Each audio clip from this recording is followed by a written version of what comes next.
آخر مجموعة commands هنتكلم عليها في ال SQL هي ال Data Control Language، ودي بتشمل 2 commands أو إحنا هنتكلم على ال Grant وال Revoke. ال Grant وال Revoke دول ال 2 commands اللي بستخدمهم عشان أدي access privilege لأي user عندي على حاجات معينة. في عندي نوعين من ال privileges، في نوع اسمه System Privilege ونوع اسمه Object Privilege. إحنا هنا هنتكلم على ال Object Privilege اللي هو بيشمل الصلاحيات اللي بتديها لليوزر على مجموعة ال Database Objects اللي عندك، سواء جدول أو whatever ال Database Object اللي عندك إيه. فأنا لو عايزة أديله privilege معينة بستخدم الكوماند بتاع grant، لو أنا عايزة أشيل منه privilege معينة بستخدم الكوماند بتاع revoke. هاجي هنا مثلا هقول grant select on table employees to أحمد ده اليوزر نيم بتاعي، فأنا هنا بgrant select command على التيبل بتاع employees لليوزر اللي اسمه أحمد. اليوزر اللي اسمه أحمد ده لو عمل login هيقدر يسلكت يعني view بس الداتا بتاع التيبل employees، لكن ما يقدرش يحط حاجة data جديدة أو يعدل data already موجودة. وممكن أقول له grant all on table department to ماري وأحمد.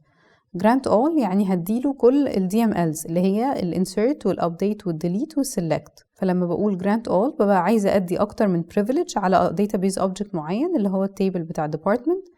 الاتنين users عندي اللي هم ماري وأحمد، أنا ممكن أدي نفس grant ل multiple users at the same time. وممكن أقول له grant select on table employees to أحمد with grant option. يعني إيه with grant option؟ ده option تاني ممكن أستخدمه عندي في ال grant command عشان أقول إن أنا هدي لأحمد ال privilege دي، وأحمد كمان يقدر يشير ال privilege دي مع other users. يعني أنا لو دخلت باليوزر نيم بتاع أحمد ممكن أدي ال privilege بتاعة ال select على table employees ليوزرز تانيين.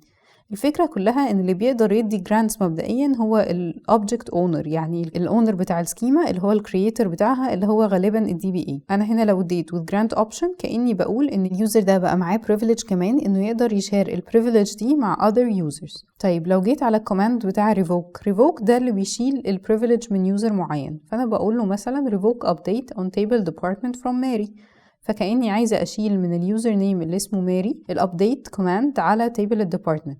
ولو جيت هنا قلت revoke all on table department from ماري وأحمد، يبقى كأني بقول إن أنا هشيل كل DMLs اللي متاحة عندي على table department من اليوزر نيم اللي اسمه ماري واللي اسمه أحمد. بكده احنا خلصنا ال DCL commands اللي عندنا.